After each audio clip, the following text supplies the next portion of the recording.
bagi teman-teman yang mereka sampai sini itu bingung arah ya, nggak tahu arah gitu, mau kemana, mau gimana, bingung gitu kan.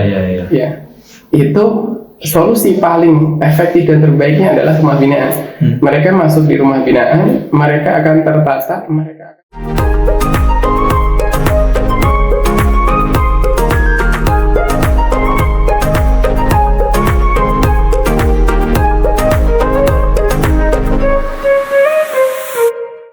Bismillahirrahmanirrahim. Assalamualaikum warahmatullahi wabarakatuh. Baik lagi bersama kami di acara Podcast Asan Markas. Podcast Markas. Yuk. Alhamdulillahirrabbilalamin. Kali ini kami dari Markas Usuluddin kedatangan salah satu tamu senior kita di Masisir dan juga guru kita bersama, wabil khusus dalam bidang logo Ustaz Jokowi khusus. Beliau adalah Ustaz Hengki Soleh Al-Azhari LC diplom. Sudah diplom Ustaz? Belum. Berarti insya Allah diplom. Majas mursal. Iya, kan logo sudah menguasai majas gitu. Tiba saya menyesuaikan. Berarti harus ngomong majas nih sama beliau. Gitu. Betul. Oke. Nah, aman ya. Beliau ini, Ustaz Alfian, beliau adalah salah satu mahasiswa paling produktif yang kami kenal juga, wabil khusus tak khususnya di logo. Beliau sudah menulis salah satunya buku di Fun Sorf. Di Sorf namanya ada. Bukan. Apa sih? Arut. Penting ngomong Arut. Iya. belum baca ya. Belum baca. Jadi yang mau beli order habis ini beliau. Langsung. Bener. Link ada di bawah. Tolong editor ya. Nah, gitu. Jadi beliau sudah menulis salah satunya buku tentang logo di Arut wal Qawafi. Tahu Arut wal Qawafi enggak? Tahu. Apa? Ilmu tentang arut kan? Jadi ilmu Arut wal Qawafi itu tentang sirih Ustaz ya. Itu tentang sirih tentang apa namanya Ustaz? Bahar-baharnya dan semacamnya itu beliau telah menulis buku itu. Nah, yang hebatnya orang Indonesia nulis buku tentang bahasa Arab. Lebih tepatnya orang mana itu? Tulungagung. Iya, Tulungagung. Tulungagung menulis buku bahasa Arab dan juga ngomongin bahasa Arab tentang Arut wal Qawafi, tentang syair bahasa Arab. Itu hebat banget. Tepuk tangan dulu teman-teman. Insya Allah juga katanya akan datang ini buku yang barunya tentang logo ya, tentang balago. Udah dicetak ya? Udah dicetak. Adik kemarin itu Saya kurang di briefing ini. Kurang di briefing. Di Darussalam udah ada. Bisa dicek out langsung bukunya di Darussoleh dekat sini. Linknya tolong editor taruh sini ya. Gitu ya. Beliau jadi insya Allah beliau ini sangat mumpuni dalam dalam takhusus di logo itu sendiri. Gitu ya. Betul. Nah, insya Allah di hari ini kita akan mengangkat tema yang akan dibicarakan oleh guru kita, senior kita bersama. Kita akan mengangkat tema di episode kali ini adalah Masisir rumah binaan versus Masisir non rumah binaan. Menyala. Kira ada apa nih? Kira-kira. Kenapa kok kita ngomongin tentang tema ini dulu? Gitu. Apa alasan belakangnya? Gini Ustaz. Kita melihat bahwasannya kuantitas Masisir belakangan ini benar-benar sangat membludak gitu. Terakhir kami melihat data itu bahwasanya Masisir sekarang ada 15.000 gitu. Kurang lebih. Saya kemarin dengar itu 20.000 gitu. 20.000. Lebih tepatnya itu kalau nggak salah 20.237,5. Karena ada balita di situ. Jadi kita hitung setengah. Oh gitu. Balik ya. Itu yang asir ya. Itu dia. Itu yang asir itu dia. Di Darussalam nggak ada itu. Nggak ada. 20. Oke, jadi karena 20.000 ini kuantitasnya banyak banget. Nah, gini Zat, dengan melihatnya kuantitas yang banyak ini, itu berarti kan masalah juga timbul kan, banyak masalah yang timbul dengan kuantitas yang banyak ini. Nah, akhirnya dengan sedikitnya pengawas, sedikitnya orang-orang yang mumpuni bisa menyeimbangi ataupun bisa menemani para mahasiswa dengan kuantitas yang banyak ini, timbul masalah-masalah wabil khusus dalam segi keilmuan gitu. Jadi seniornya sedikit, juniornya banyak. Oh, hubungannya apa kalau senior sedikit junior banyak? Nah, hubungannya nggak bakal ada yang irsyad ataupun tentang masalah ini loh kalian belajar ini. Oh, jadi kurang perhatian ke junior. Betul, kurang perhatian ke junior. Nah, salah satunya untuk menjawab tantangan tersebut adalah munculnya rumah binaan. Gitu. Nah, salah satunya adalah markas. Oh, sudah deh. Link pendaftaran di bawah ya. Ayo, sebelum tanggal 3. Gitu. Jadi karena memang benar-benar lingkungan BIA itu sangat membentuk, jadi kita ingin mengangkat tema ini. Oh, gitu. betul sih. Ada juga kutipan bahasa Arab sih yang teksnya, diksinya, ya salam diksi. Iya, apa itu diksi juga dia nggak tahu. Apa itu diksi nggak tahu. Al insan ibnu bi'atihi. Allah. Artinya itu apa tadi? Manusia. Seseorang itu apa? Produk. Produk Banyuwangi.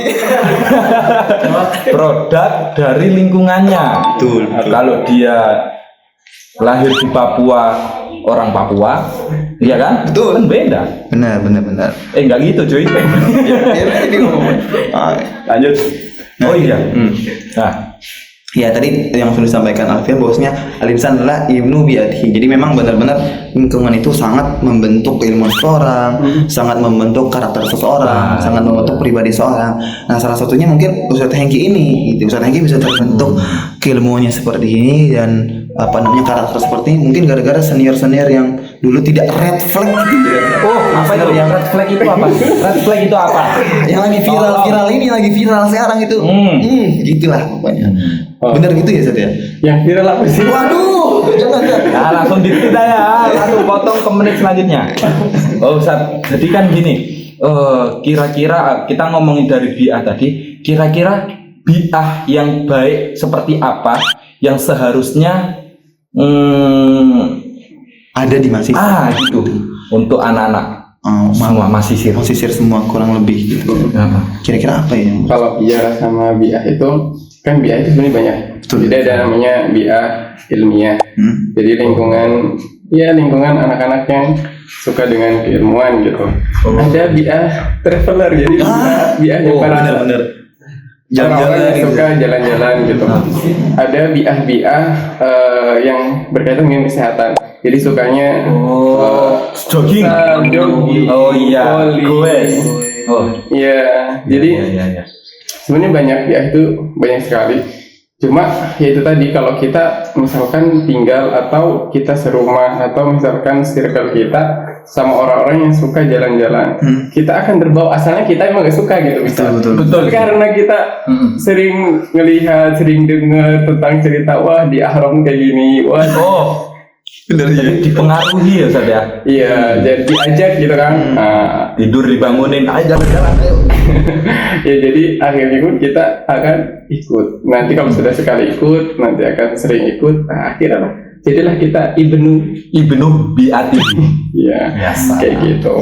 Nah, jadi kalau kita milih, kalau kita tahu bahwa kita ke Al-Azhar itu adalah kiblatnya keilmuan gitu kan. Berarti tujuan kita ke Al-Azhar adalah untuk ilmu. Nah, kalau kita pengennya untuk ilmu, ya berarti harus nyari bi'ah yang ada kaitan dengan ilmu, ya kan? Tapi boleh nggak sih kalau kita misalkan jalan-jalan, kalau kita organisasi, boleh, tetapi harus sesuai porsinya gitu. Jangan sampai melebihi porsi belajarnya. Kenapa? Karena ya asli daripada tujuan kita ke Al-Azhar kan untuk belajar. Betul. Ya kalau kita lebih banyak jalan-jalannya ya nanti pulang. Nah, cerita nggak bisa dikasih. Ustaz, apa hukumnya? Enggak. Di Mesir itu ada piramid. Waduh, malah cerita jadi sejarawan ya. Jadi Fayum itu iya, nanti jadi sejarawan ya oke lah kalau jadi sejarawan. Oke juga guys. Langsung kita jalan-jalan.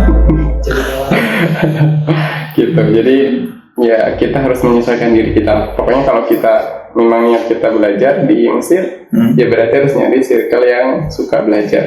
Walaupun asalnya kita memang kayak malas gitu belajar. Ya, kalau kita circle-nya orang-orang belajar, masa kita cuma tidur aja yang di sana, teman kita ngapalin di sana murojaah.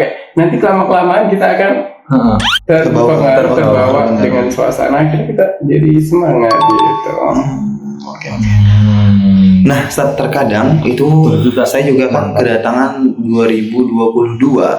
Nah, kebetulan teman-teman saya ketika kami sedang pada ngopi, sedang lagi pada ngobrol itu jadi kayak obrolan studi tokoh.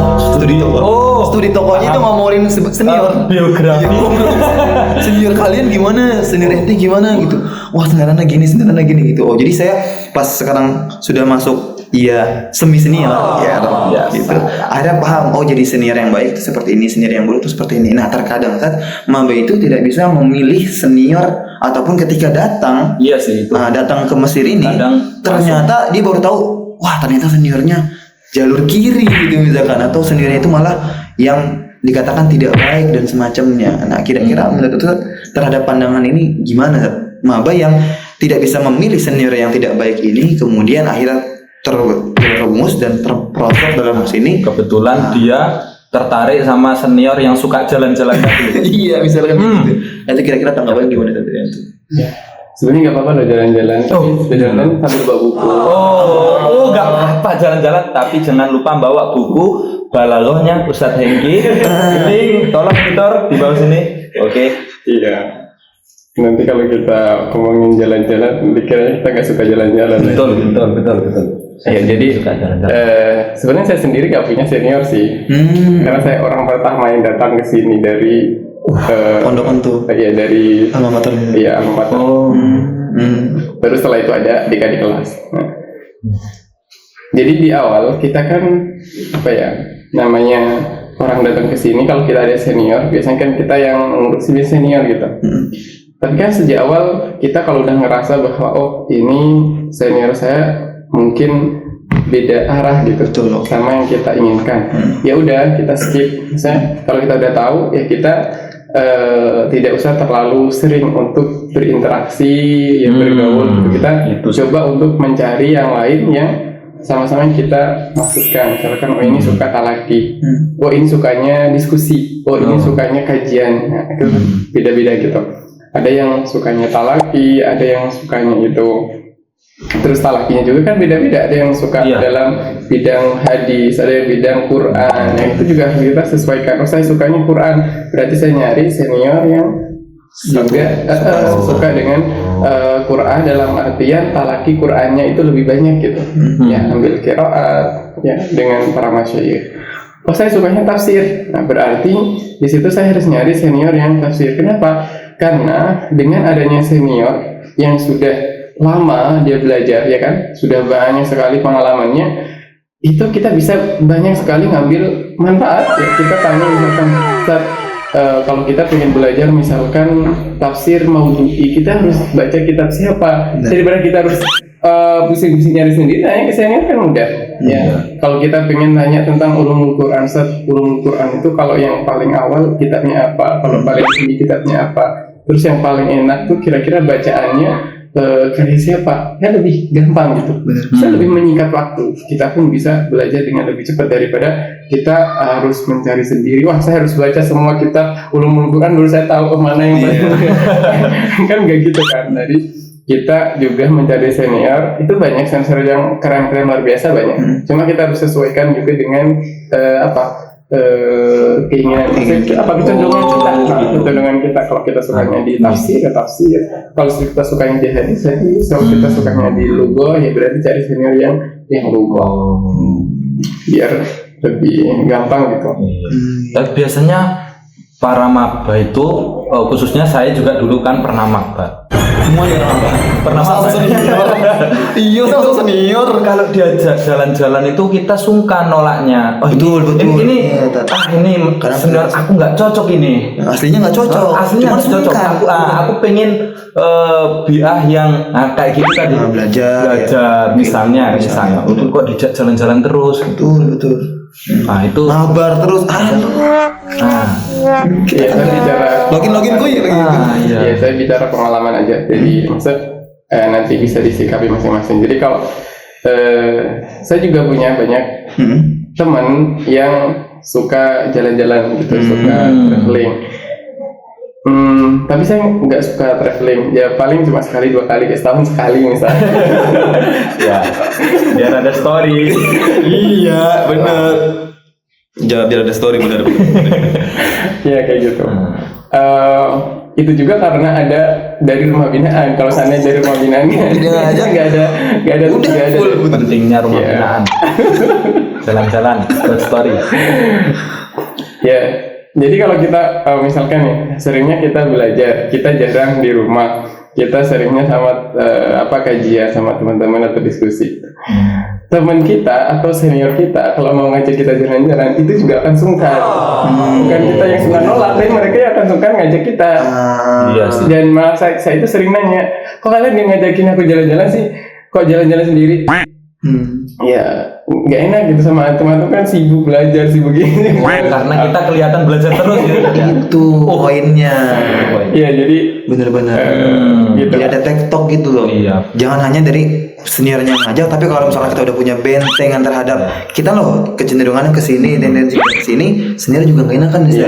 Nah, salahnya maba begitu. Nggak salahnya maba nggak begitu. Harus berani bicara tidak untuk jalan-jalan. Katakan tidak untuk jalan-jalan. Misalnya tidak, senior. Misalnya kita emang nggak punya uang kan, memaksakan sekali itu. Benar.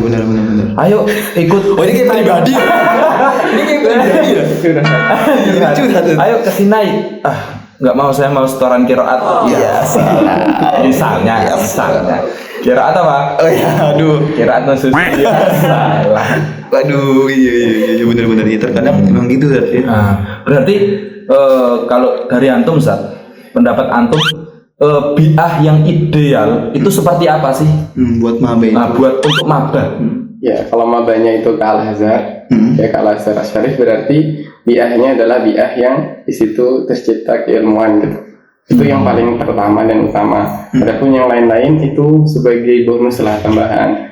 Ya, jadi kayak misalkan tadi bi'ah tentang sihiyah, artinya nanti juga harus ada kan olahraga gitu. Masa badannya nanti nggak sehat kan? Betul. Ya kan, al-aqlu salim fi jismi salim kan gitu. Bener. Ya, jadi keilmuan itu yang paling pertama. Adapun yang lain-lain, jalan-jalan itu nomor kesekian gitu. Kalau ada waktu ya oke lah jalan-jalan gitu. Jadi keilmuan itu yang paling utama. Jadi kalau di zaman sekarang ya tercipta ataukah terbangunnya circle ya, lingkungan yang keilmuan itu ya rumah binaan kalau di zaman sekarang paling sesuai gitu. Yang paling relevan berarti ya. Relevan. Tapi juga ada di luar rumah binaan itu bisa tercipta keilmuan juga banyak. Berarti tidak bisa dipungkiri bi'ah keilmuan itu nggak hanya di rumah binaan. Benar, kita nggak iya. Nggak hanya yang di rumah binaan. Saya tapi bukan alumni rumah binaan. Ini kalian baru tahu kan? Saya juga baru tahu. Saya juga seproduktif beliau juga bukan alumni rumah binaan. Gitu. Bener-bener. Nah, kita ulik nih bareng-bareng. Kok bisa? Bukan non alumni rumah binaan tapi bisa seproduktif ini. Nah, kita pengen nanya dulu, antum ketika maba pertama kali datang itu ceritanya gimana? Maksudnya apa yang antum lakuin dan semacamnya bisa jadi mendapatkan hasil yang seperti ini. Mohon pencerahannya senior. Tips and trick dari Ustaz Hengki. Kalau cerita zaman 2018 itu pas datang, kita kan tinggalnya di asrama Indonesia di Sadis. Sadis dulu di situ. Di Sadis, terus kita DL ya pagi sampai siang. Jadwalnya pagi selalu sih, dari pagi sampai siang. Nanti pulang dari DL itu langsung naik bis 24 jam atau 80 ke Darosa. Nah, langsung talaki gitu. Jadi ambil nasi dulu, taruh di kamar. Itu makan-makan gitu. Ada warna nasi cuy. Makan-makan kayak gitu udah dapat dari asrama Sadis itu ada. Iya, di asrama itu langsung disediain siang makan siang. Jadi kita pulang langsung ambil nasi, terus kalau sempat makan, kalau enggak ya kita langsung berangkat ke Darosa, terus ikut talaki gitu. Nah, kalau saya dulu itu terlalu terlalu berlebihan sih, karena sehari itu beberapa talaki gitu yang dihadiri, dan itu tiap hari nggak ada jeda gitu tiap hari, karena masih maba dan semangat banget untuk belajar kan. Jadi belajar ini, belajar itu banyak. Itu yang awal-awal. Jadi seenggaknya merasakan apa ya, pengalaman gitu, berpengalaman gimana belajar dan langsung ke masyayikh kan. Kalau saya dulu kan pikirnya apa ya, saya bisa memahami masyayikh itu kalau menjelaskan gitu.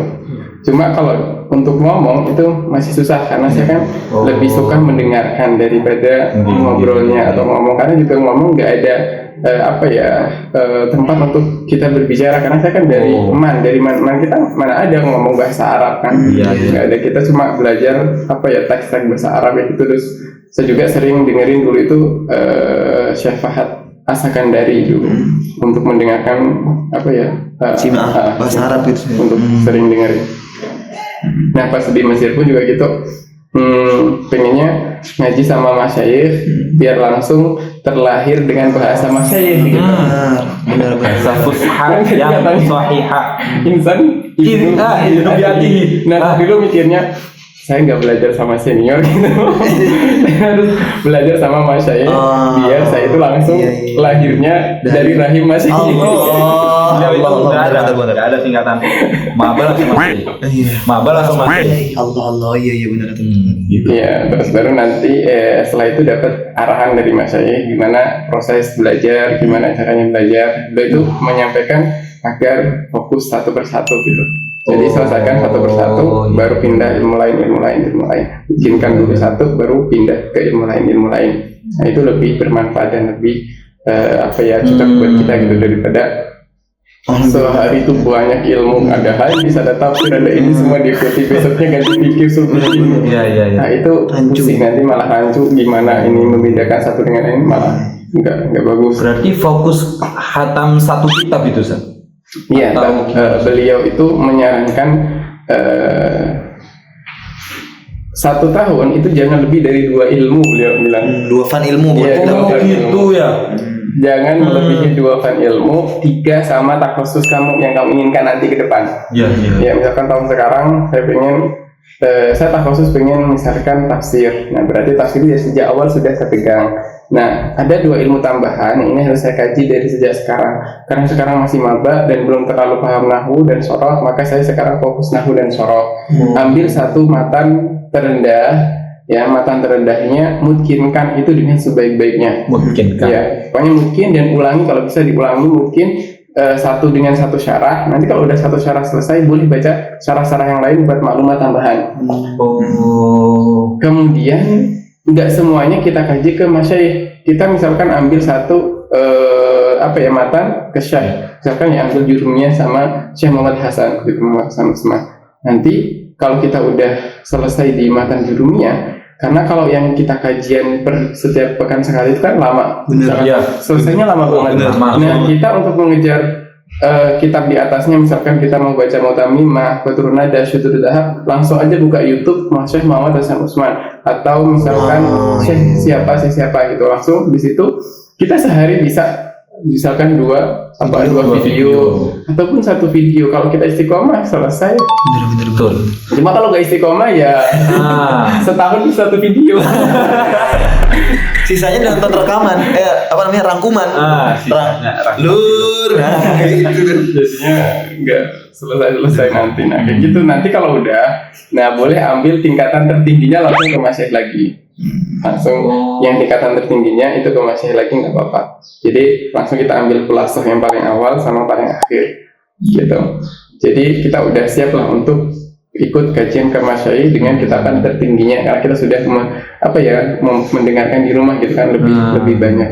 Ya karena kita pengen kan, karena kita cuma punya waktu sebentar di Mesir. Betul. Ya kan, kalau kita nggak bisa mengatur waktu dengan baik, ya manajemen waktu nggak baik, ya nggak bisa nantinya, susah.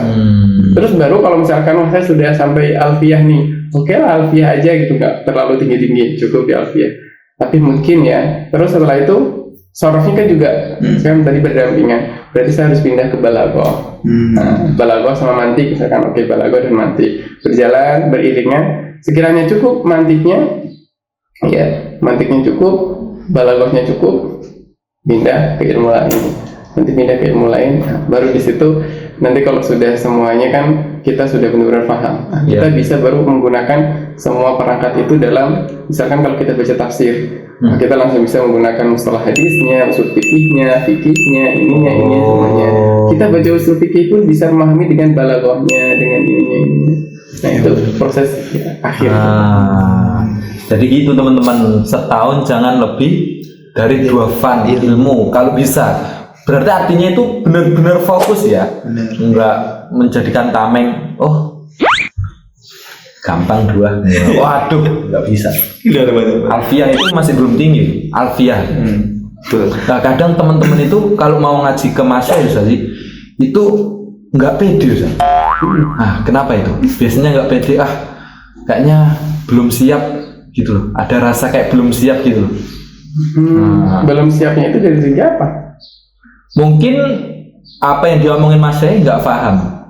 Nah kalau misalkan kita itu belum sampai untuk paham yang disampaikan Mas Syekh, ya kita tidak terlalu memaksakan, tapi seenggaknya minimal seminggu sekali lah kita ada hadir ke Mas Syekh dengan materi termudah atau kosakata yang paling banyak kita tahu. Misalkan saya sukanya tasawuf, jadi kalau saya misalkan dengar tasawuf itu langsung paham semua masail itu paham. Ya udah hadir aja di situ tuh apa melatih rasa bahasa kita, ya melatih, ya itu. Iya benar. Jadi intinya tetap harus dipaksakan untuk latihan, kan? Iya, walaupun kita misalkan belajar untuk menambah maklumat, kosakata, mufradat dengan senior kita, ya misalkan dengan senior.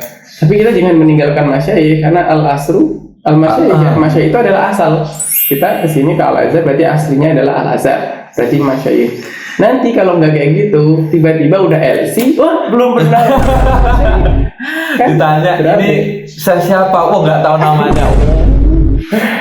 Ya kan. Jadi gitu. Nah ini juga menarik nih Sat, apa tuh namanya, dari kisahnya Ustadz Hengki ini sangat menarik tadi. Ketika beliau pertama kali maba itu langsung mengaji kepada para masyayikh dan semacamnya. Wabil khusus beliau itu dulu adalah lulusan man. Ya salah. Saya ingin follow up daripada jawaban antum ketika yang tadi. Terkadang teman-teman yang datang ke Mesir ini mereka belum tahu runtutan kitabnya ataupun misalkan teman-teman yang hadir. Nah saya jadi menarik ini, Ustadz dari lulusan dari man datang ke Mesir dan apakah waktu itu langsung tahu runtutan kitab apa saja nih yang harus dipelajarin? Nah terkadang iya gitu. Keren itu Zat. Nah terkadang teman-teman yang mungkin dari kayak pondoknya itu modern Zat, gitu saya katakan pondok modern, jadi mereka belum tahu ataupun dalam pembelajaran kitab Torah sendiri tidak ngambil dalam qadar yang banyak di dalam pondok, akhirnya mereka ketika datang ini belum tahu harus runtutannya gimana, datang ke masyayikh ini belajar kitab apa dan semacamnya. Nah dari pengalaman Ustadz ketika dulu sampai ke Mesir ini, apakah langsung cari maklumat khoritoh dulu atau langsung cari maklumat atau memang sudah tahu dulu gitu saat dari sebelum ketika datang ke Indonesia? Jadi sebenarnya kita entah kita tahu atau nggak tahu, yang pertama adalah mulai gitu. Sebenarnya kita mulai itu yang pertama. Jadi awal saya di Mesir waktu di DL itu kan langsung ikut ke masyayikh. Dan itu juga keilmuannya udah campur aduk, bahkan saya ikut fikih dan usul fikih madzhab Hanafi. Saya ingat itu. Sama Syekh Ahmad Syarif waktu itu beberapa sama akidah, terus ikut juga madzhab Syafi'i saya ikut, terus untuk madzhab Hambali enggak karena waktu itu enggak ada kajiannya, terus madzhab Maliki juga enggak, cuma ikut itu, terus tiba-tiba ikut makulah. Enggak mau. Jadi datang langsung ikut ada. Saking semangatnya. Kamu tasil, kamu fasil, langsung pusing gitu. Saya itu kadang waktu teman-teman tuh pada ketawa gitu, saya kok nggak ketawa. Oh gitu ya marah-marah. Kita tidak sendiri. Wah pada ketawa nih apa nih? Apa disampaikan? Ngetawain orang yang ketawa. Iya, tapi terus kemudian kan dengan berjalannya waktu akhirnya kita waktu itu saya dapat kitab pertama yang Manhajiyatul Ta'allum atau Manhajiyatul Ulum yang punya Mustafa Azhari. Itu beliau nyebarin di asrama Indo. Akhirnya dari situ saya tahu gitu. pertama yang harus baca saya kitab ini, kitab itu. Terus kemudian setelah itu dapat kitab Manhajiyatut Ta'allum karya dari Syekh Ahmad Nabawi, cetak di Darussalam itu. Nah itu kita tahu dari situ mulai dengan kitab ini. Akhirnya saya di book fair pertama 2019 terus saya beli kitab-kitab Muqtadiin, kitab-kitab ini itu saya beli semuanya. Dari situ mulai berubah gitu. Saya akhirnya meninggalkan beberapa yang memang itu bukan tempatnya, bukan ini makamnya lah gitu ya. Akhirnya kita mulai dari satu-satu. Udah terus ketemu sama Syekh tadi ngasih arahan. Kamu belajarnya gini gitu. Nah, akhirnya barulah mulai berubah. Nah baru di tahun kedua mau ketiga baru nulis Zuhdatus Sofi selalu di Al-Qawafi. Ini tingkat 2 itu? Tingkat 2 naik ke tingkat 3? Bukan, tingkat awal tingkat 2. Awal tingkat 2. Awal tingkat 2. Entah ayo tingkat. Antum tingkat berapa, Ustaz? Saya mutawasid Sani BL. Oh berarti kalau di asrama Indo itu ada semacam itu nggak Ustaz? Apa peraturan yang mengikat kita gitu? Nggak kayak anak yang non asrama misalnya? Di asrama Indonesia itu nggak ada sesuatu yang benar kecuali cuma waktu kepulangan aja, nggak boleh lebih dari jam 10 malam gitu. Dan dulu di asrama Indo itu ada syekh yang dikirim di sana dari Buus gitu, ada beberapa syekh. Nah karena saya itu kayak pengen banget belajar, nah saya itu kadang juga bawa kitab Muwatta, saya hafalin, saya ini setorin ke Syekh Samir waktu itu. Karena saya mikir wah Imam Syafi'i dulu ngafal Muwatta. Terus akhirnya setoran sama beliau, tapi nggak sampai selesai karena kita udah pindah ini. Terus Quran juga hafalannya sama Syekh karena dikirim dari Buus. Kita setoran di situ selalu di musola asrama dulu ada kayak gitu. Berarti kurang lebihnya begitu. Oh ya, antum kan juga aktif dalam mengajar ke rumah binaan ya saja. Iya. Berarti saya juga pembina rumah binaan. Woi, astagfirullahaladzim. Beliau pembina rumah binaan. Berarti kita langsung saja ke intinya. Menurut pandangan, perspektif antum Ustaz. Perspektif apa lagi? Pandangan antum apa sih kelebihan teman-teman atau mahasiswa yang di dalam rumah binaan dan apa kelebihan teman-teman mahasiswa yang enggak di dalam rumah binaan? Juga mungkin kekurangannya mungkin kan karena antum melihat antum juga sebagai pembina rumah binaan. Kemudian sebelumnya juga antum bukan dari rumah binaan, dari awal ketika maba belum di rumah binaan. Nah, bakal ada natijah muqaranah di sini kira-kira apa sih Ustaz? Antum bisa ngelihat, oh ini loh kelebihannya kalau nggak masuk rumah binaan. Dulu saya nggak masuk rumah binaan tuh ini loh kelebihannya dan ini kekurangannya gitu. Kurang lebih apa ya? Jadi kalau kita lihat dari konsep rumah binaan itu sendiri kan memang aslinya mengembalikan fokus mahasiswa di dalam orientasi keilmuan. Itu kan karena itu asalnya. Terus kemudian juga untuk mendukung lingkungan yang akademis gitu. Juga untuk membangun kreativitas mereka serta untuk agar mereka itu bisa tertata termanage di dalam waktunya. Itu kalau mereka di rumah binaan. Jadi kalau orang-orang yang di rumah binaan dan mereka nggak suka dengan namanya aturan, ya mereka sebenarnya nggak sesuai untuk di rumah binaan. Jadi rumah binaan itu terikat dan ada aturannya. Ya, sebenarnya aturan itu dibangun dan dibentuk adalah agar waktu anak-anak itu benar-benar terjaga gitu. Dari mulai paginya sampai pagi lagi itu mereka benar-benar bisa menghasilkan keilmuan yang bagus gitu. Jadi setahun misalkan di rumah binaan itu mereka bisa khatam banyak kitab. Ya biasanya kan ya tergantung dengan kurikulum orientasi sama rumah binaannya gitu kan, sama kurikulumnya. Ya, mereka juga hafal banyak kan matan-matannya. Kemudian beberapa dibandingkan dengan mereka yang tidak di rumah binaan, yang mana mereka tidak mampu mengatur. Tapi kalau di luar rumah binaan, dia mampu untuk mengatur dirinya, artinya memanage waktunya itu bagus. ya mereka bisa berhasil gitu. Mereka bisa berhasil karena waktu bebas, karena kebebasan waktu tadi.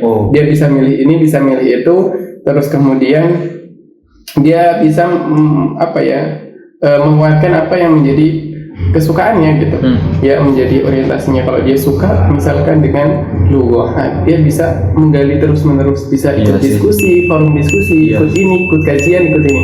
Tapi kalau mereka di rumah binaan, mereka akan ikut kurikulumnya, harus ikut kurikulum dan mereka nggak bisa ngapa-ngapain. Tetapi ya di dalam rumah binaan itu mereka akan terjamin gitu, ya terjamin. Outputnya itu akan terjamin jika mereka benar-benar mengikuti aturan yang ada. Ya. Kalau mereka mengikuti aturan, kalau mereka nggak mengikuti aturannya, mereka nggak jadi, nggak selesai dengan programnya. Ya. Dan memang tujuan adanya rumah binaan itu adalah untuk menjadi jembatan agar maba itu bisa duduk dengan para masyayikh. Sebenarnya asalnya itu. Jadi jangan dijadikan rumah binaan itu sebagai goyah Ustaz ya. Jadi tujuan akhir, udah lulus ya udah.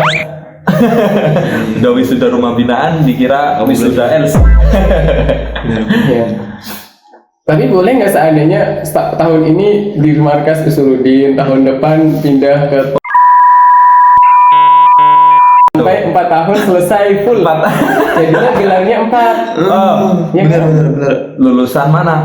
Antum tanya yang mana? Saya lulus dari mana-mana gitu. Pembinaannya ada banyak. Iya, jadinya nanti L ini.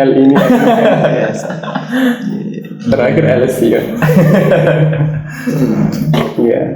Nah, itu jawabannya sebenarnya boleh nggak bolehnya tergantung gitu kan, tergantung pertanyaannya untuk siapa.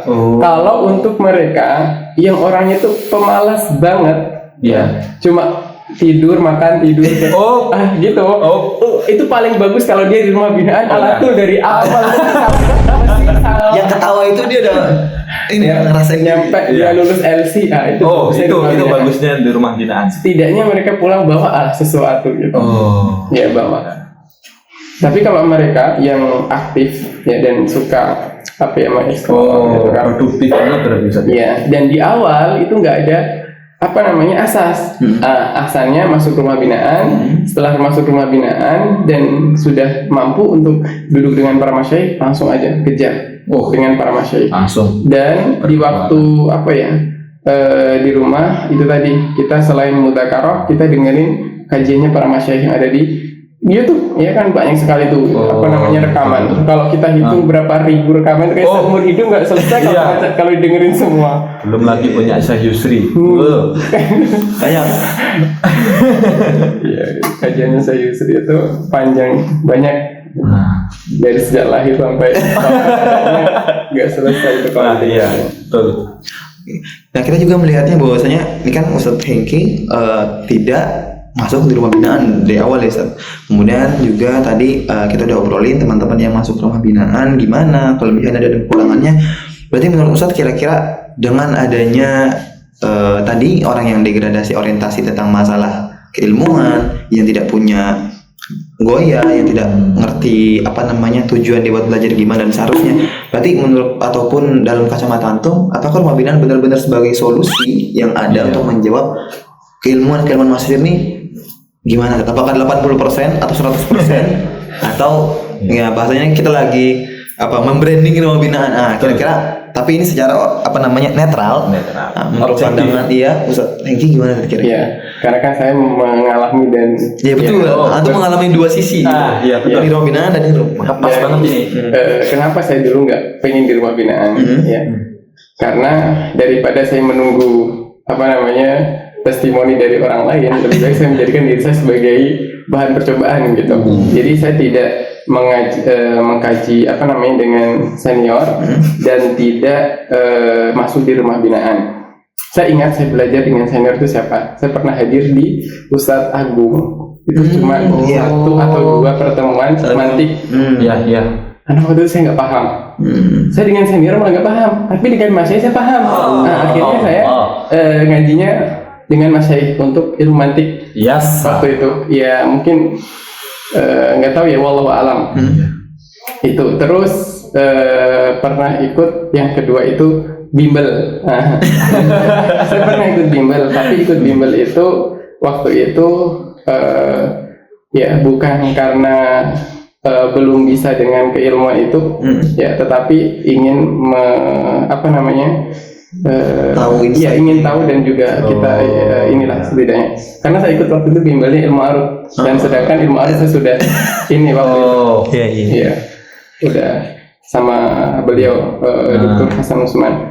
Karena saya belajar ilmu arut itu sebelum masuk kuliah. Jadi saya dengerin rekaman beliau di YouTube, karena saya tahu ini ilmu pertama kali saya dengar dan pertama kali saya tahu di Mesir. Namanya ilmu arut dan kopi ya. Akhirnya saya dengerin di YouTube beliau. Jadi kalau DL gitu, saya bawa buku itu, buku ilmu arutnya Dr. Hasan Usman.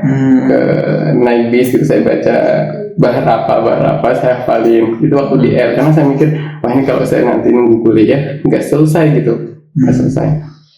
Nah, jadinya pengennya itu adalah membuktikan bahwa tanpa di rumah binaan kita mampu dan bisa. Itu adalah tujuan saya waktu itu. Jadi tanpa bergantung dengan rumah binaan kita bisa sebenarnya. Kemudian di tahun 2022 saya dipanggil rumah syariah sama rumah Tuhan untuk mengajar ilmu arut. Kemudian di 2023 saya dijadiin pembina umum di rumah Hiwa sampai sekarang. Nah, dari situ saya juga tahu gitu, bagi teman-teman yang mereka sampai sini itu bingung arah ya, nggak tahu arah gitu, mau kemana, mau gimana, bingung gitu kan. Ya. Itu solusi paling efektif dan terbaiknya adalah rumah binaan. Mereka masuk di rumah binaan, mereka akan tertata, mereka akan selalu disuguhi ya sama senior-senior tentang ilmu ini seperti apa. Yang mana senior-senior itu kan sudah bertahun-tahun gitu belajarnya. Kemudian mereka hanya duduk mendengarkan 1 jam, 2 jam, udah mampu menyingkap beberapa hari, beberapa tahun yang senior. Jadi itu juga merupakan salah satu keunggulan dari rumah binaan. Dan teman-teman juga kalau kita melihat mereka yang di rumah binaan ya, itu misalkan setahun mereka hafalannya sudah banyak. Ya. Dari misalkan matan jurumiyahnya, matan binanya, terus khoridah, terus ini banyak hafalannya.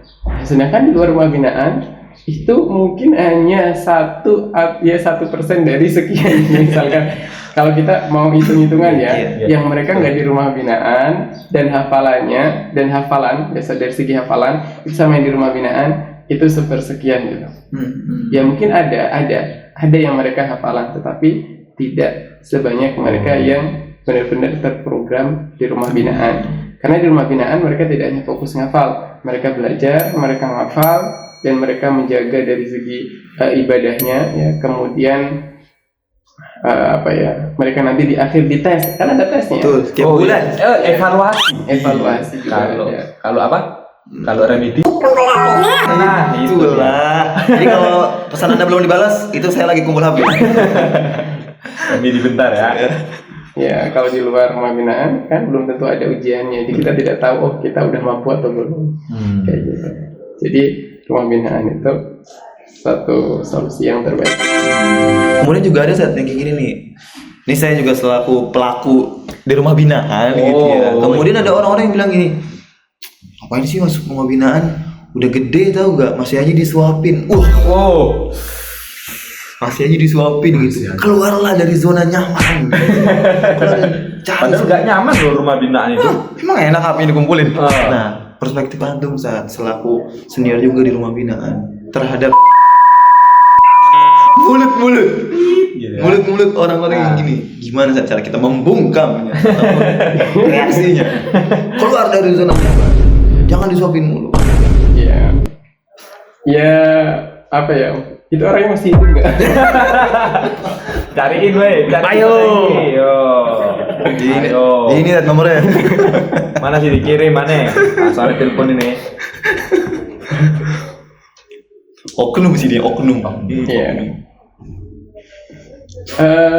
Apa ya yang mengatakan seperti itu ya mungkin menurutnya itu semua mahasiswa itu seperti dia jadi seidealnya ya maksudnya dari Indonesianya sudah banyak bekal ya nama soroknya sudah bagus balagohnya bagus mantiknya bagus terus ngerti tentang nama-nama kita terus tahu gimana ngatur waktu ini semuanya. Itu kalau misalkan ada yang bicara seperti itu seandainya begitu. Tapi kalau bagi kita yang sama sekali nol gitu kan. Nol artinya kita kurang dari segi keilmuan, kita nggak ngerti di sini atau bahkan nggak ada senior misalkan, ya kita mau jalan kemana gitu kan? Masa kita ikut-ikutan lagi sini enggak? Itu malah akan menyesatkan kalau kita ikut-ikutan orang ke kanan, orang ke kanan, ke kiri, ke depan. Ya kalau ini pas apa namanya itu dia bagus ya kan kalau mutasyadid yang bisa meledakkan kompor. Betul.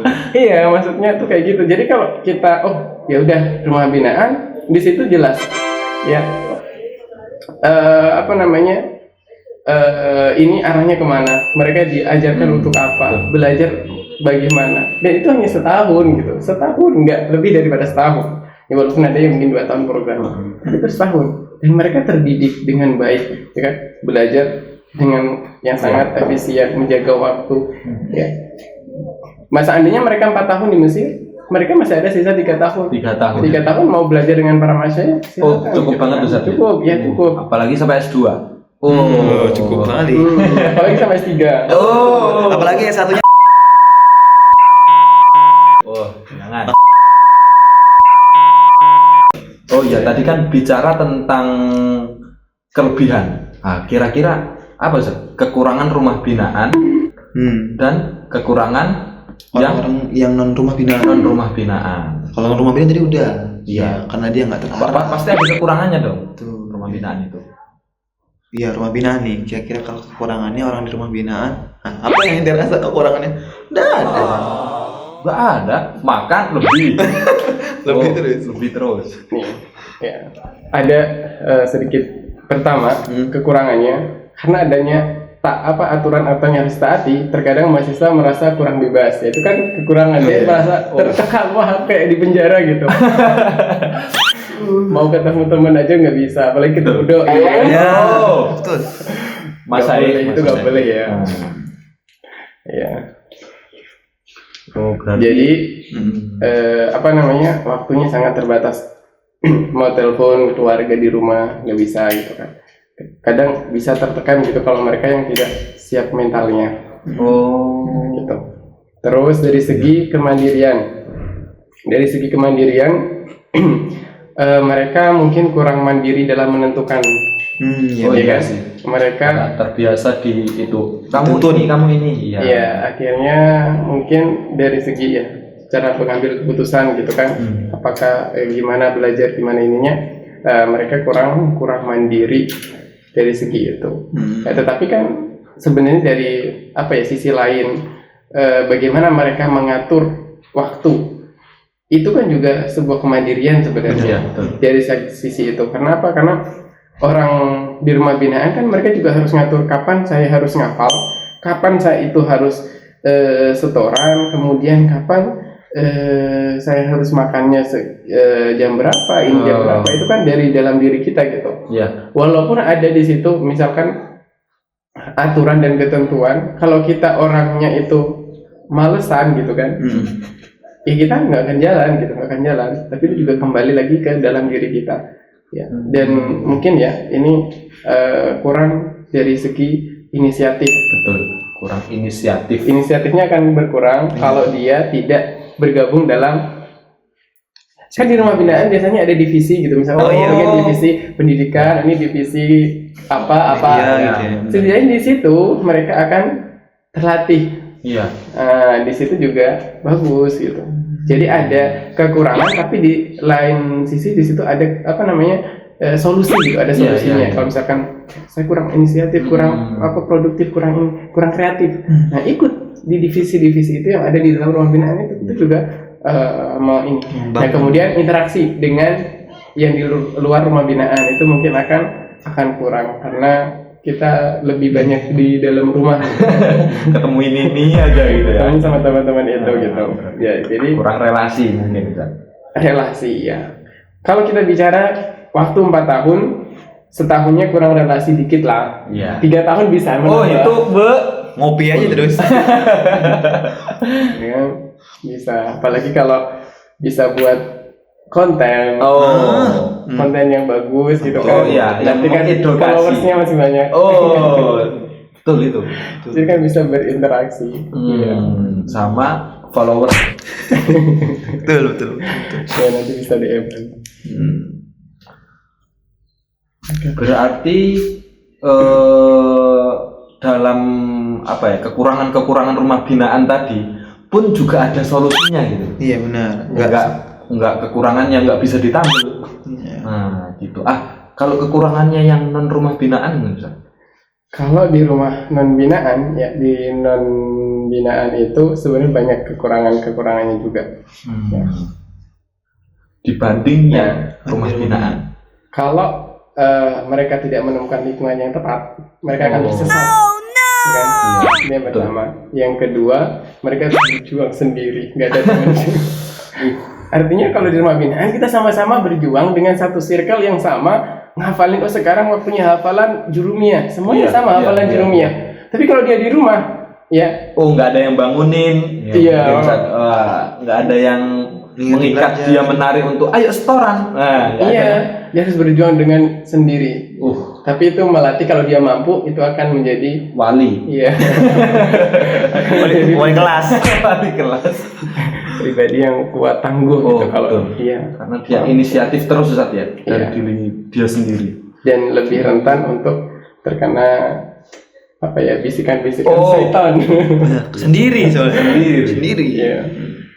Betul. Oke, tadi udah sangat menarik pembahasan yang kita bahas. Jadi ada muqaranah antara yang non rumah binaan gimana, yang di rumah binaan gimana, kekurangannya gimana, kemudian kelebihannya apa. Nah, sekarang juga tadi kan udah bahas tentang masalah kelebihan dan kekurangannya. Nah, untuk masalah antum kan di non rumah binaan kemudian bisa tabahur dan ta'amuk di ilmu tuh semendalam ini. Ataupun bahkan antum bisa nulis. Inilah sebenarnya kita pengen bahas nulisnya ini. Bisakah kita spill dikit-dikit? Antum bisa nulis di tingkat 2, kemudian bisa bikin buku al-Qafi itu, kemudian gimana caranya kita pengen tahu. Karena nggak semua masisir. Nggak semuanya masisir. Kalau bahkan mungkin satu-satunya masisir yang tingkat 2 udah nulis ilmu arut kayak gitu ya. Kalau 20.000 bikin buku semua. Buku masisir semua itu di maktabah. Iya. Hasilnya cuma satu. Nah, kira-kira pengen spill tipis-tipis aja. Tipis-tipis. Kalau kita bicara kemampuan menulis sebenarnya hampir semua kita itu sebenarnya mampu untuk menulis. Cuma hanya kemauan itu tidak itu intinya. Sudah diapakan. Cuma nggak mau aja. Nggak dimulai aja. Nggak dimulai. Seandainya mereka mau memulai, mereka bisa gitu kan. Iya nggak apa-apa dari salah-salah dulu, karena kita kan namanya belajar harus salah. Ya. Kalau kita nggak menemukan kesalahan, nanti kita malah nggak belajar. Dari mana kita belajar yang benar kalau kita tidak salah? Tapi tidak sepenuhnya harus salah sih. Ya, kadang langsung benar juga ada. Iya benar. Ya, karena nggak semua orang yang belajar motor itu harus jatuh. Iya. Langsung ngebut juga ada. Langsung nggak belajar lagi nggak ada. Kena mental. Iya. Ya jadi gitu. Yang penting kita mulai. Nanti dengan perjalanan dan prosesnya kita menulis itu akan menemukan ternyata seperti ini cara menulis, ternyata begini enggak benar gitu, enggak tepat, nanti kita perbaiki, ternyata kurang baik, kita perbaiki. Dengan berjalannya waktu nanti akan semakin menjadi bagus gitu. Ya sama kayak orang misalkan membangun sebuah perusahaan, nggak mungkin dong langsung berdiri dengan mewah megah gitu kan. Jadi yang kecil-kecil dulu. Saya dulu pun berpikirnya juga gitu. kalaupun orang menganggap buruk, menganggap orang gini dan ada komentar miring, karena saya dengar dari beberapa itu katanya ada komentar-komentar miring gitu. Masih maba, masih ini juga benar gitu. Gitu. Itu ada yang katanya bilang begitu. Kalau saya mendengar sendiri, saya belum gitu. Alhamdulillah tidak mendengar. Alhamdulillah. Kalau lebih baik nggak dengar sih. Iya, lebih baik nggak mendengar. Nah, apa ya? Karena saya mikirnya ya kita kalau ingin memulai sesuatu itu ya dari sekarang gitu, dari sejak sekarang, nggak usah mikir nunggu nanti nggak kan mulai gitu. Dan saya mikirnya adalah kalau sekarang saya sudah memulai dengan sesuatu yang rendah, yang di bawah, nanti suatu saat sudah waktunya yang gede gitu, yang besar gitu. Kalau misalkan sekarang ya kecil-kecilan gitu, misalkan kita setengah jilid kan kalau satu jilid kan tebel ya. Kalau setengah jilid kan setengah jilid. seperempat jilid juga nggak lumayan, yang penting memulai. Iya gitu. Nanti suatu saat kita bisa berjilid-jilid gitu. Tapi kalau kita langsung tiba-tiba berjilid-jilid, kita nggak mengalami proses yang seperti ini, kita kurang belajar nanti dari pengalaman. Jadi pengalaman yang buruk-buruk itu kita habisin di yang kecil-kecil ya di sekarang. Nanti kalau waktunya udah gede ya kita gantian sesuatu yang gede gitu. Benar-benar. Ngena banget gitu ya. Jadi terkadang banyak mahasiswa yang takut untuk memulai padahal dia punya kapasitas itu. Itu dia punya kapasitas untuk menulis, dia punya maklumat yang harusnya bisa ditorehkan. Cuman karena mungkin gengsi atau takut mungkin tadi Ustaz Hengki ini mentalnya gede juga ternyata gitu. Karena berani dia enggak usah dengerin kata-kata orang yang si mabuk dan nulis gitu. Itu omongan masih hidup orangnya. Masih hidup orangnya. Dan kelebihannya juga kalau di Mesir itu kan, kalau di sini yang saya rasain ya, kita nulis, kita itu didukung banget sama masyayikh gitu. Betul. Kita pengen di murojaah misalkan ya Maulana ini tolong di murojaahin gitu, dibaca. Sama beliau di murojaah, kalau salah dibenerin gitu. Misalkan ini teks ibaratnya nggak begini harusnya gitu. Ibaratnya itu kayak bahasa Indonesia ini. Indonesia diarabin gitu. Indonesia diarabin. Dirubah. Akhirnya dari situ kita tahu cara ininya, penggunaan ininya, kita tahu gitu. Pasangan-pasangan huruf jar dengan ininya atau fiil dengan jarnya itu pasangannya itu dengan apa gitu. Misalkan fiil setelahnya mutaaddinya dengan huruf jar apa, itu kita terlatih dari kesalahan-kesalahan itu. Yang apalagi kita misalkan menggunakan ala, ternyata pakainya ila. Ya kan? Mungkin dari situ kita tahu kesalahan-kesalahan dari situ. Dan banyak hal-hal yang saya dapati dari tasih-tasih para masyayikh itu ya dari situ. Jadi ya kalau bicara misalkan apakah kayak kamu itu murni 100%? Enggak murni. Itu lebih banyakkan masyayikh gitu. Maksudnya dari arahan dan juga ininya bagaimana. Dan nantinya kalau kita sudah S2 misalkan tesis, kita akan lebih mudah gitu. Enggak akan banyak mengalami kesalahan. Kenapa? Kesalahannya sudah banyak di awal. Iya kan? Iya, jadi nggak terlalu banyak merevisi. Kenapa? Karena kita sudah diajari dari awal. Ini harusnya, begini harusnya, begini. Membuat fasal itu begini, membuat mabahas itu begini. Itu sudah diajari dari awal. Karena kita sudah berani salah di awal. Kalau kita nunggu nanti aja kalau udah waktunya tesis, kelamaan. Iya kelamaan. Jadi Mas Sai itu juga se-open itu ya, terbuka itu untuk kita ingin belajar dan semacamnya. Tasih dan semacamnya. Berarti kan juga ke Syekh Hasan Usman itu ke tasihnya dulu atau kemana? Kalau yang mentasih itu saya dari ini Dr. Syarif. Dr. Syarif, karena kalau Dr. Hasan itu terlalu sibuk, ya beliau sibuk banget. Jadi kayaknya bukan cuma kalau minta mukadimah atau apa dari beliau bisa gitu. Dari dokter-dokter di kuliah bisa. Jadi gitu. Jadi ya jangan takut untuk memulai dan juga jangan takut untuk berinteraksi kepada para masyayikh ya. Tinggal mulai saja, tulis saja dan semacamnya gitu. Jadi kembali lagi ke kekurangan teman-teman yang non rumah binaan. Mungkin lingkungan ideal apa gitu. Tuh lihat. Tadi kita udah bahas nih lingkungan ideal di rumah binaan, kekurangan dan kelebihan. Nah, sekarang mungkin lingkungan yang harusnya ideal kan. Antum nih kayak pelaku banget ini ya sama S1 ini. Lingkungan antum selama S1 dulu sampai LC yang ideal itu untuk mahasiswa yang non rumah binaan. Yang untuk non rumah Itu binaan. gimana sih? Tips and triknya. Lagi kita bentar lagi mau wisuda ini. Nah, bentar lagi kita akan menjadi mahasiswa yang non rumah binaan. Ya salah. salah. Hidup ngigar. Habis ini kita ngigar. Kita ngigar. Kira-kira gimana? Kalau bicara yang ideal di luar rumah binaan ya. Iya. Masalahnya kalau misalkan saya sendiri, itu saya dulu tuh lebih sendiri sih, lebih suka sendiri gitu. Jadi jalan ke misalkan talak ini sendiri, talak ini sendiri, talak ini sendiri, gitu. Jadi tidak dengan circle yang sama. Kalau saya sih tidak begitu. Jadi saya mau ini kan sendiri. Kalau misalkan ada permasalahan saya langsung ke Mas Syekh, saya chat atau saya ini kan tanyakan langsung, pokoknya kalau apa itu langsung ke Syekh gitu. Jadinya memang kekurangan kalau di saya itu kekurangannya adalah forum diskusi. Nah, idealnya itu adalah harusnya ada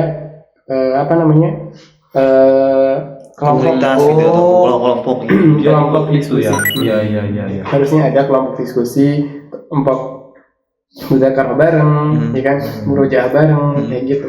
Itu buat lebih cepet membentuk gitu daripada sendiri. Ya, kalau saya dulu misalkan ke talaki sendiri, mau ujian pun belajar sendiri. Ya saya sampai tingkat 4 saya belajar sendiri. Maksudnya nggak ikut bimbel itu. Iya, nggak ikut mabar biasanya. Saya nggak ikut mabar. Kecuali tingkat 1, termin 1. Sisanya nggak pernah tuh. Iya, nggak ada mabar. Ya salah. Non mabar. Entah. Ya, ada mabar lagi Tamidi. Iya. Tamidi itu baru ada mabar. Sini. Jadi lanjutnya nggak gini. Habis Ini kan gini. S1 langsung tingkat 1, S2.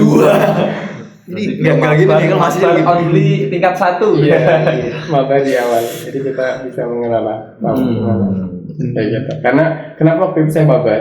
Karena saya tahu kalau saya nggak ikut sama teman-teman, saya nggak ngerti gitu. Karena termin 1 itu adalah ilmu arut, adab jahili, adab islami, tarikh tasyri', tajwid, sama lughah ajnabi. Lughah ajnabi. Ya. Yang mana adab jahili, adab islami ini siir-siir semua, ya Allah, dan nggak ngerti apa maksudnya, apa isinya. Terus ilmu arut, terus tajwid. Nah, kalau tajwid, alhamdulillah mending gitu. Alhamdulillah. Tajwid itu bisa lah dikebut semalam. Gitu. Tajwid. Setidaknya ada bawaan dari itu. Iya. Kalau tarikh tasyir juga baru belajar ke sana. Jadinya perlu untuk mabar. Nah, untuk termin 2 saya mikir termin 2 itu berat ya. Kan saya jurusan Islamiyah. Jurusan Islamiyah termin 2 itu waktu itu belajar ujiannya nanti ada ulumul hadis, kemudian hadis, ulumul Quran, tafsir, akidah, terus ada nahwu, ada sorof, ada balaghah, terus ada satu lagi saya lupa. Nah, itu kitabnya kan besar-besar, yaitu kitab Muntadah yang mana dipelajari dari termin 1 ke termin 2. Termin 1 ke termin 2. Iya. Itu gimana mempelajari segitu banyaknya gitu kan. Dan biasanya dokter itu nggak ngasih malgi-malgian gitu. Kalau di Rosa biasanya nggak dimalgi. Udah semua apa yang nggak tadi pelajari, kita semua pelajari, itu horornya gitu. Dulu kitab horor, mantap. Nah, akhirnya secara nggak langsung corona itu menjadi pertolongan gitu. Oh iya. Kita semuanya kan libur, tidak ada ujian, kita hanya ngirim bahas 10 halaman dari ringkasan muqarrar. Nah, bagi yang mengerjakan maka lulus. Alhamdulillah, akhirnya kita lulus tanpa ujian. Selamat ya. Iya gitu. Itu selamat di termin 2. Akhirnya kita mulai di termin 1 lagi. Di tingkat 2, nah itu mulai kita kejar lah gitu. Kejar. Ini juga menarik nih Zat. Untuk tadi yang idealnya untuk mahasiswa yang non rumah binaan. Nah, kalau yang di rumah binaan itu kan terkadang latar belakangnya atau dorongan itu kan daripada pagi tidak tahu jam 9 ada daras gitu. Misalkan anak Malfian, bisa tuh udah datang. Jadi ada dorongan itu karena emang sudah teratur. Nah, kira-kira jadi bahasanya kalau di rumah binaan itu malas itu terkadang ada didorong sama teman-teman. Nah, kalau yang non rumah binaan nggak bisa kayak gitu. Nah, saya pengen nanya dulu antum ketika misalkan lagi ngerasain futur atau lagi malas belajar dan semacamnya, dorongan itu apa? Ada melewati fase-fase itu kan. Iya. Jenuh maksudnya. Bukan bed, boring dan semacamnya. Lagi suntuk. Capek dengan dorongannya tetap ayo aja nih. Itu apa sih? Pertama itu kalau kita misalkan males bangun, yang kedua adalah kalau kita futur ya. Kalau kita males bangun, itu kalau saya dulu adalah dengan pasang alarm, tapi alarm itu yang nasihat gitu.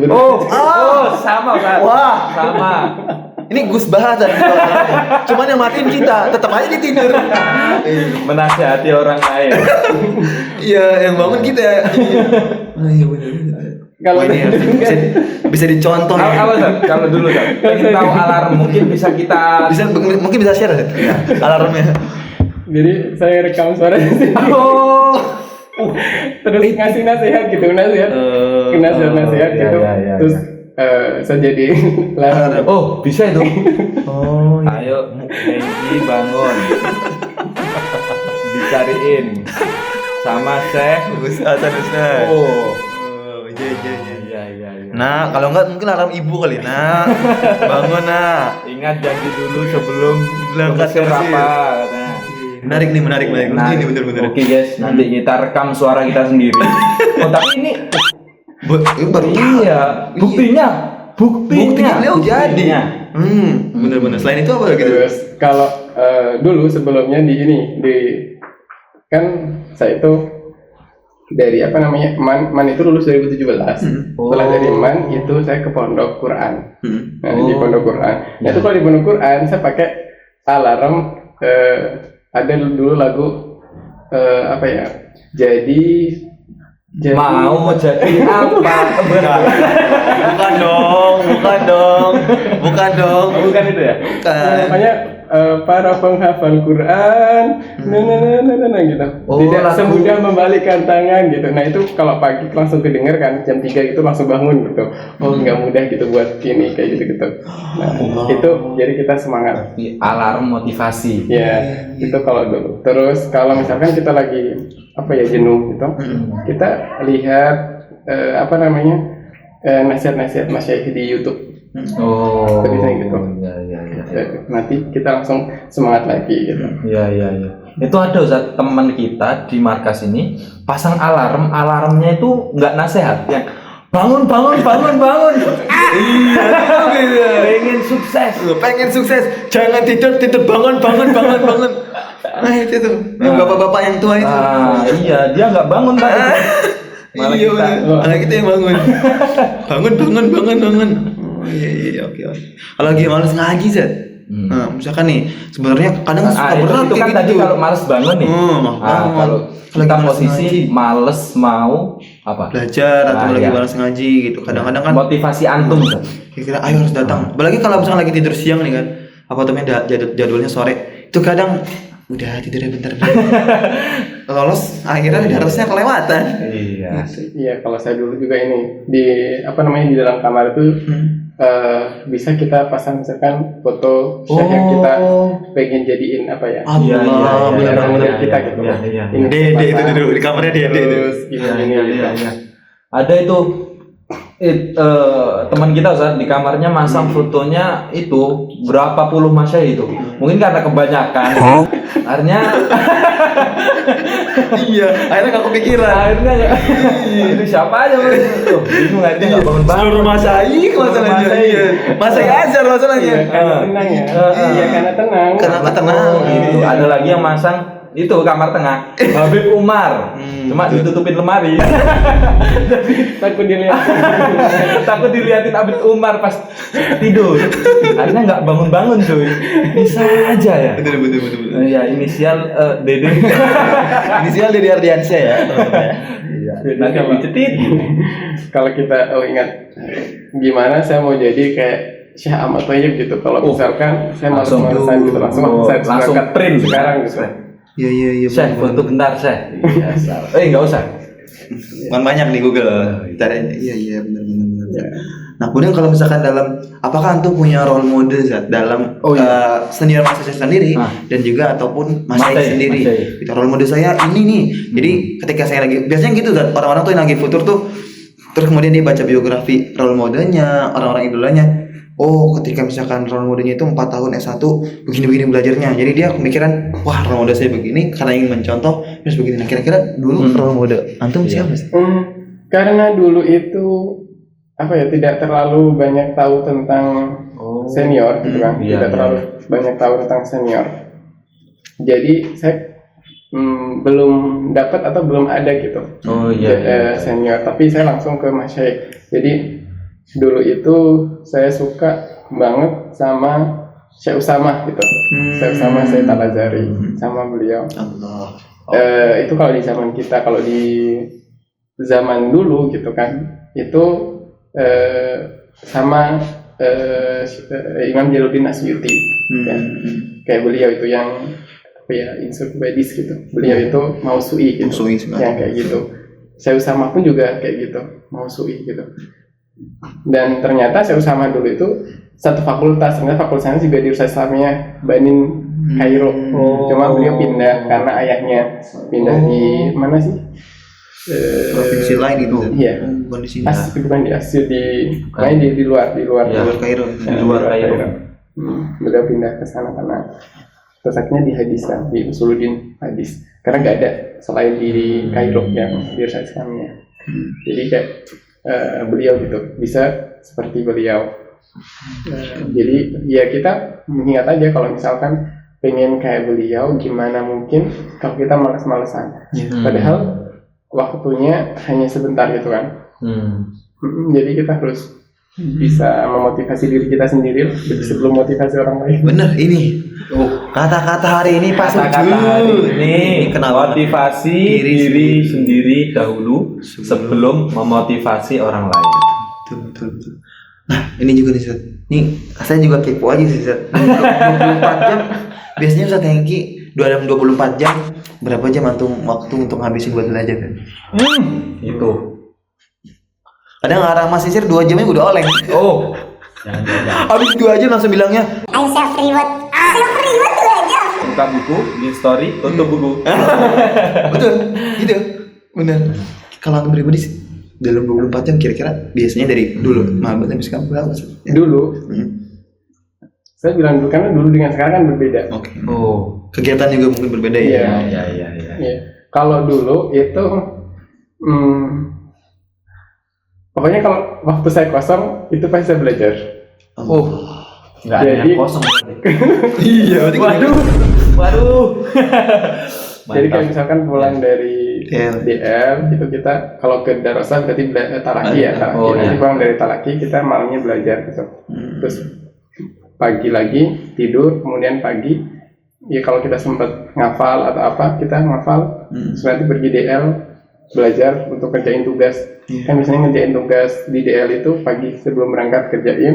Karena malamnya udah belajar, pagi ngerjain, setelah itu pergi DL, terus ke Darussalam lagi, pulang lagi. Dan DL ketika udah kuliah, kita kuliah kan 5 hari ya. 5 hari, terus dari jam 9 sampai jam setengah 3. Iya, jam 3 atau setengah 4. Ya, sekitar itulah. Terus dan karena saya itu ada teman serumah, yaitu namanya Muhammad Yasin. Itu beliau cucunya Mufti India, Perdana Mufti India. Nah beliau itu beliau seseorang yang menurutku berjasa banget gitu. Karena yang selalu narik saya buat kuliah tiap hari itu beliau. Karena beliau nggak pernah absen sama sekali. Ya salam. Beliau tuh nggak pernah absen. Nggak pernah absen sama sekali. Nggak pernah goib maksudnya? Gitu. Beda emang bahasanya Banyuwangi. Nggak pernah goib maksudnya. Nggak pernah nggak hadir. Iya, nggak pernah absen itu maksudnya nggak pernah hadir. Nggak pernah nggak hadir. Nggak pernah. Kalau ente baru. Nggak pernah goib. Selalu absen terus. Aneh udah pede sama gitu. Nggak pernah goib. Nggak pernah. Daripada salah bahasa nggak pernah goib. Pokoknya setiap hari hadir. hadir sebelum dokternya hadir. Kita nggak hadir, masa telat itu nggak, kita hadir pokoknya sebelum dokternya hadir. Jadi jam 8 kita udah berangkat dari Mukotong, kan dulu kita tinggal di Mukotong. Jam 8 kita udah langsung siap-siap. Kalau saya tidur pasti dia yang bangunin kan pagi. Biasanya ngantuk gitu, tidur dulu. Dia yang bangunin, nanti kita berangkat. Nah baru nanti kalau udah pulang gitu kan, baru saya belajar. Nah gitu. Kadang kalau saya di jalan sambil jalan, kadang saya sambil jalan sambil baca buku. Jalan sambil baca buku jadi. Kalau nabrak ya. Mantap. Kayak gitu. Terus beliau itu pernah bilang, kamu kalau di jalan jangan baca deh, takutnya nanti kena ain gitu. Kalau di luar mendingan gak usah baca gitu daripada kena ain. Gitu, beliau bilang gitu kan. Terus ya gitu, kalau malam gitu biasanya saya tidur jam 2 gitu kan. Karena masih belajar sampai malam. Terus pagi lagi. Makanya saya pagi itu sebelum kuliah itu saya tidur dulu yang 1 jam 2 jam. Karena kalau enggak nanti di kelas tuh ngantuk banget. Dan kalau ngantuk nggak bisa ditahan gitu kan, nggak bisa fokus. Gampang distraksi. Apalagi distraksi. Iya, jadi gitu. Jadi waktu kosongnya antum di situ antum gunakan untuk belajar gitu Sat. Iya, kalau misalkan kita lagi nggak ada kegiatan apa-apa ya kita belajar. Jadi udah waktunya cuma buat belajar aja. Nggak kemana-mana.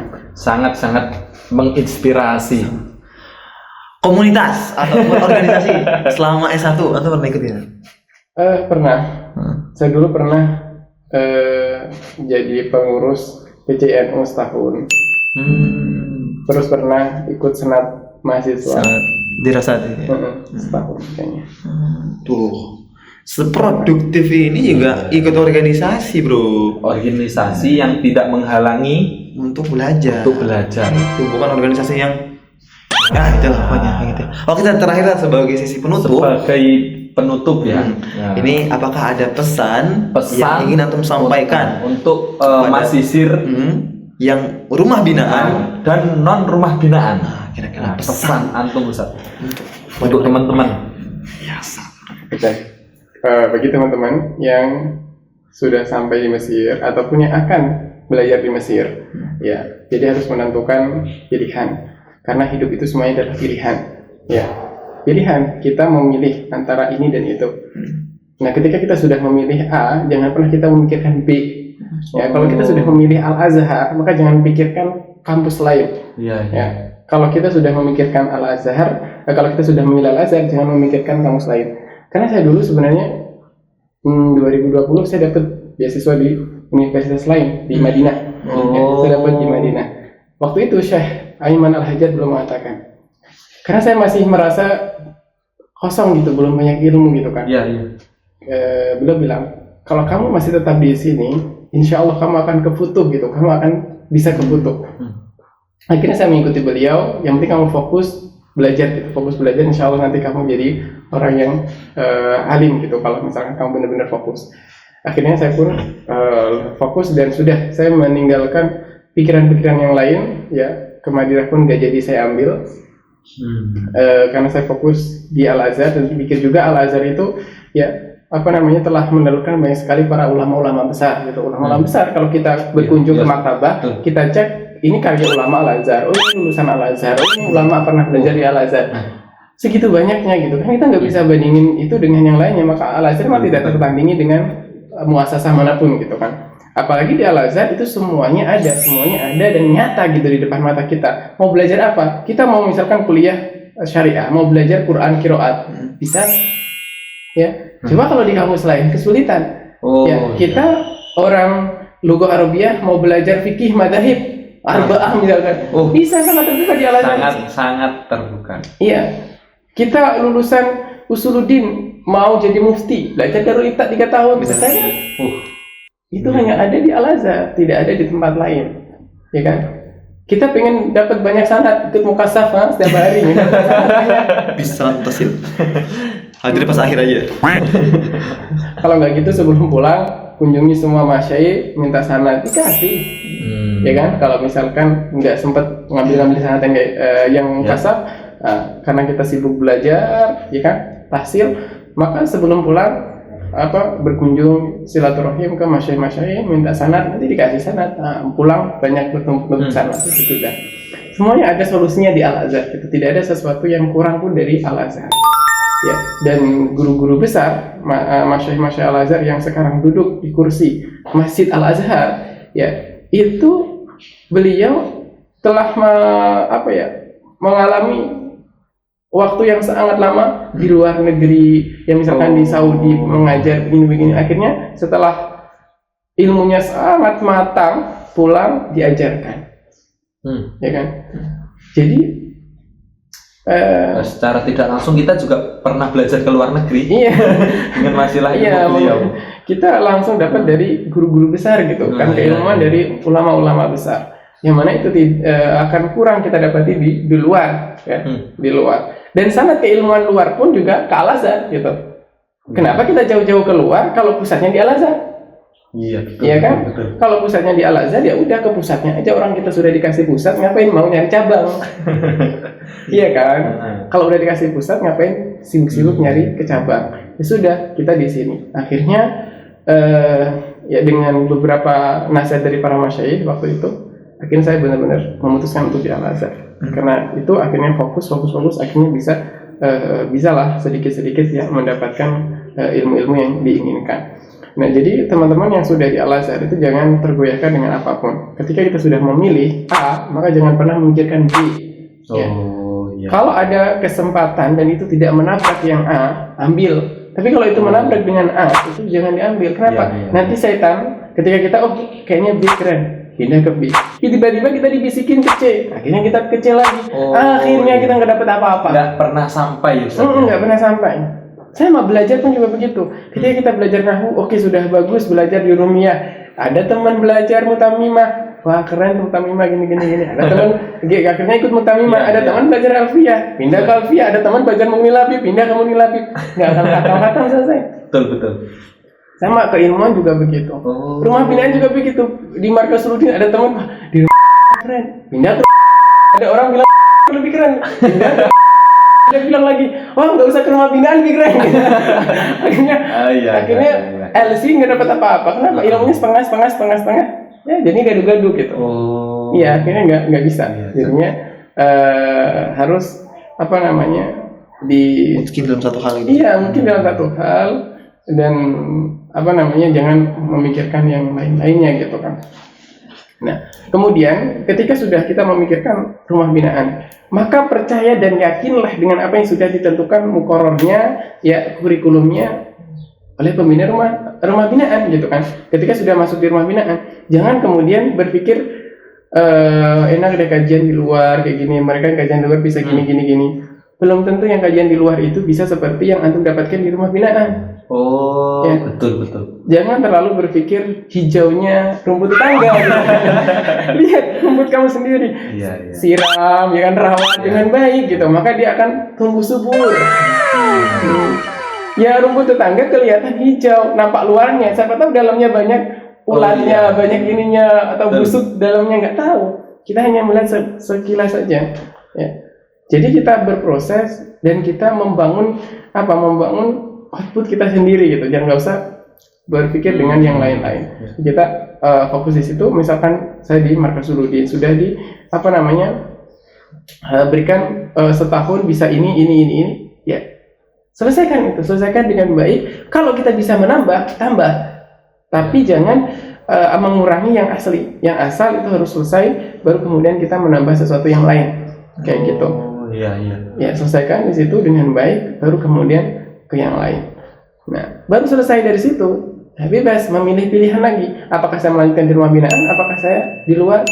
Nah, itu pilihan. Nah, setelah itu, saya ke masyayikh. Berarti kalau ke masyayikh, ya rajin lagi ke masyayikh, hadir ke masyayikh, ya, gitu. Jadi kalau kita di luar rumah binaan juga, kita cari circle, cari lingkungan. Kalau kita suka nongkrong, suka ini, cari yang se-circle gitu kan, ya.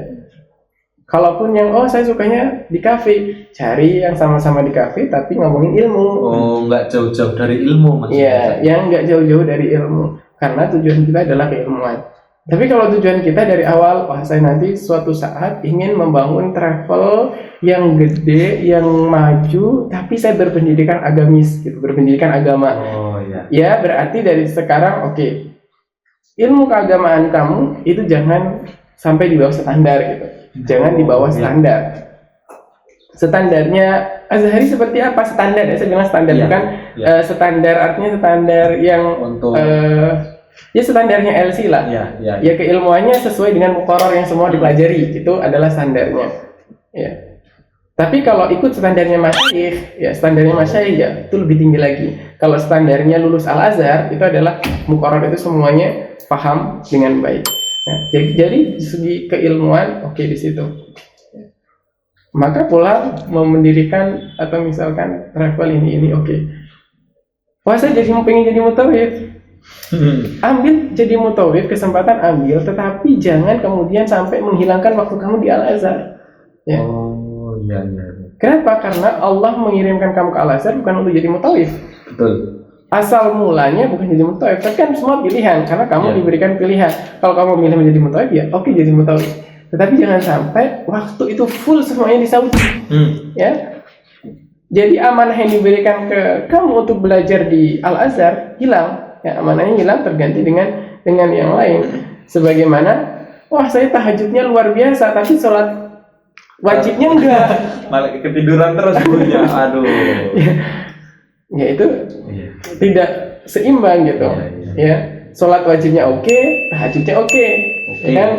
Kuliahnya oke, belajarnya oke, waktu liburan oke. Misal, ya kan waktu libur. Akhirnya apa? Dua-duanya dapat kalau misalkan pengen seperti itu. Ya, jadi ya kita sepandai-pandainya kita lah untuk bisa mengatur. Jadi kalau bicara tentang sebenarnya kenapa disyaratkan di dalam fikih itu banyak ya hal-hal syaratnya adalah berakal. Begitu juga penuntut ilmu itu harus berakal. Arti berakal di sini itu adalah dia mampu berpikir mana yang terbaik untuk dirinya saat ini dan sesuai dengan makomnya. Maka kalau kita baca ta'lim, ilmu pertama yang harus pelajari apa? Ilmu hal yang sesuai dengan makomnya. Kalau kamu makomnya adalah thalib, belajar di Al-Azhar, maka apa yang harus kamu lakukan? Apakah saya ini ya itu disesuaikan. Ya. Sama kayak misalkan sebagai thalib mubtadi, makom saya adalah belajar kitab-kitab mubtadi, bukan makom kita muntahi. Sama kayak begitu, itu semuanya harus disesuaikan. Yang namanya adalah ilmu hal. Ketika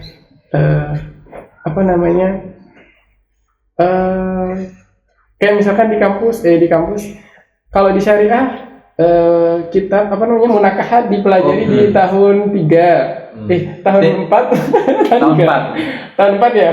Nggak tahu, dia usul. Tahun 3 apa 4 ya? Ya pokoknya dipelajarin lah. Oke, dipelajarin.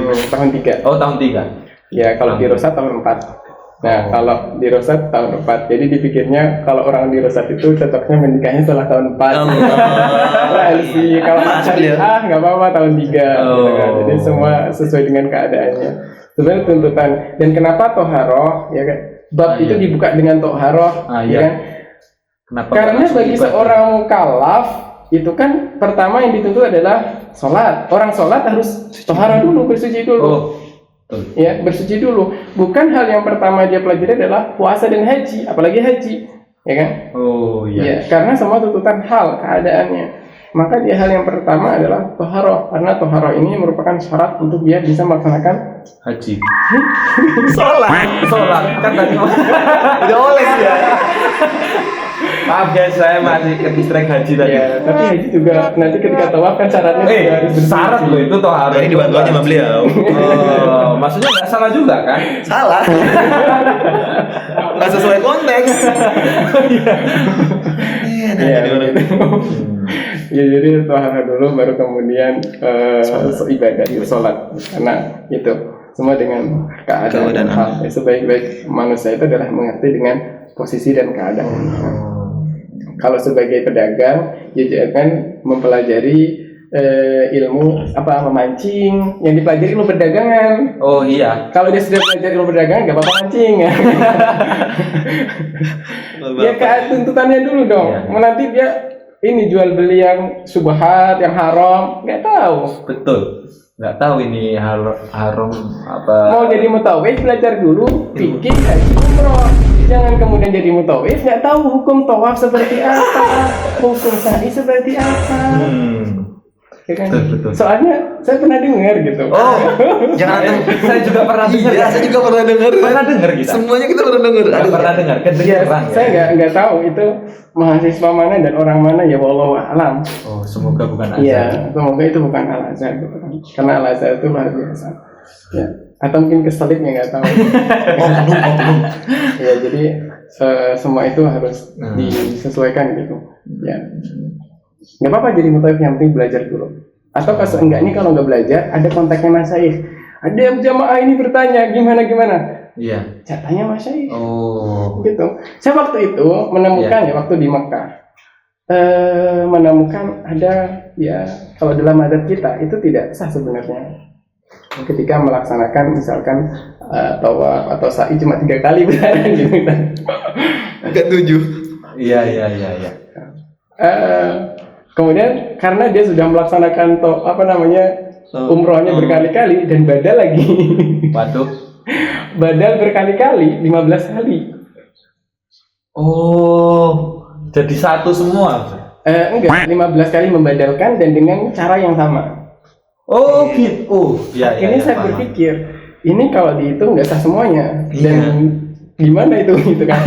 Badal kan takdirnya sendiri nggak apa-apa gitu kan. Ini udah salah badal itu kan tanggung jawab. Akhirnya saya nanya ke Mas Syaikh Al Azhar, ini gimana caranya, solusinya gitu kan? Solusinya gimana buat ini menjadi sah? Nah baru kemudian beliau ngasih jawaban dan langsung itu jawab waktu itu. Jadinya apa?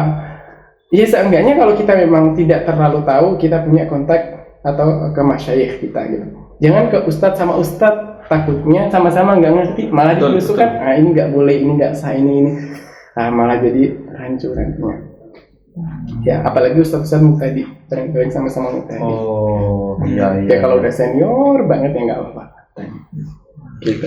Tapi kalau untuk fatwa itu bagusan langsung ke masyayikh. Kenapa? Karena masyayikh itu tahu wakinya, tahu posisi keadaannya, dan masyayikh itu ya biasanya kan kalau misalkan ini sudah terjadi, maka beliau akan mencarikan pelindung hukum, dicarikan dari mazhab mana ini bisa mengcover agar ini tidak terjadi kesalahan. Ya, cover akhirnya kalau tidak sempurna maka disempurnakan, cari yang paling mudah untuk penyelesaiannya. Selama itu tidak qaul syadz gitu aja. Jadi lebih baik ke masyayikh. Kalau punya nomornya mufti ya sekalian mufti gitu kan. Ya Allah. Nomor mufti. Jadi tergantung keadaannya teman-teman, itu untuk sesuai porsi lah. Sesuai porsi teman-teman yang di rumah binaan maupun yang di non rumah binaan, semuanya lihat keadaannya. Dan juga antum porsinya misalnya lagi fokus ke ilmu nahwu, ya udah. Nahwu aja, terus juga tadi kata beliau, fokus. Jangan lihat kemana-mana gitu ya. Al-Multafid tafid layasil gitu ya. Kalau di rumah binaan ya jangan tahun di rumah nahwu doang kan banyak. Betul. Iya juga.